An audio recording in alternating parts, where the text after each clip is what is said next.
Hey guys, welcome back to my channel and welcome to Season 1 of Heartland. Well, that's what I'm talking about. So as you remember, yesterday I talked about Tim's accident, how that kind of affects the whole first season and the rest of Heartland and all the characters and everything. So today I'm talking about, again, how an event that happened in Season 1 kind of affects the rest of the season. Preferably Amy and Ty. I'm talking about the episode Ghost from the Past. I believe this is episode 10, but I could be wrong. Actually, I think it's 9. I can check, but I don't want to. And in this episode, someone from Ty's past comes knocking on Heartland's door, and that person is Kerry-Anne, a girl who lived in a group home with Ty and is a rip-off artist, or is nowadays a con artist. And I guess her and Ty had some sort of feelings for each other, but Ty kind of realized who she was, and then, as he said, took her with him well, and then he kind of brushed her off like nothing, and then she all of a sudden gets a job at Brightridge and shows up at Heartland, posing as Ty's girlfriend, which I guess maybe they were. And this event sort of leads to Ty and Amy, as we know it partially because by this point, Ty's already said that he wants to be more friends with Amy, and Amy's like, I just don't want things to change between us. And at this point, Amy is starting to finally realize that she does have feelings for Ty, but she was really just trying to keep them as friends because she wanted them to stay friends. She didn't want things to change, and she was trying to keep them inside. And then when Kerry-Anne comes and she finally realizes,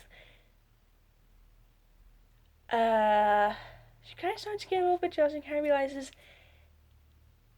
I obviously have a lot more feelings for Ty than I let on.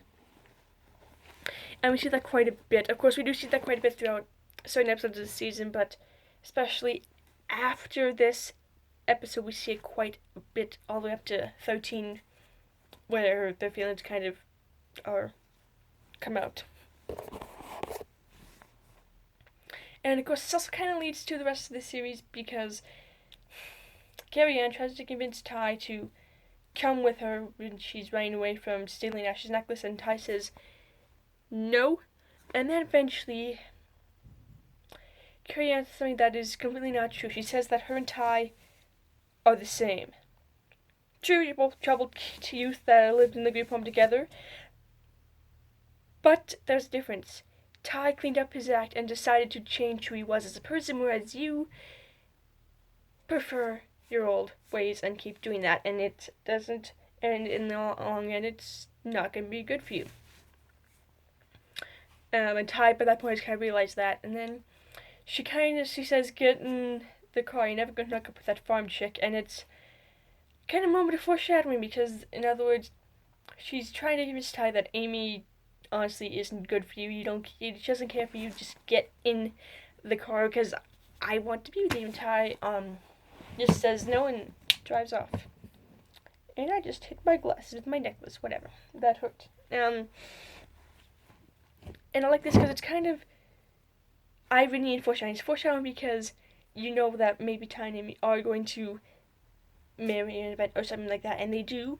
But it's also kind of irony because they do, and it's irony because, well, it's not really irony. I guess it's kind of funny.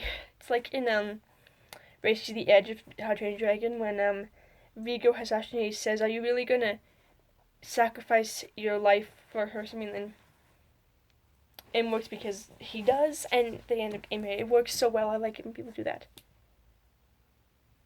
So I'm going to this video. Should give this video a like, subscribe, hit the notification bell to tune for the next video, which I have it planned, but I don't remember what it is. I will surprise you. See you.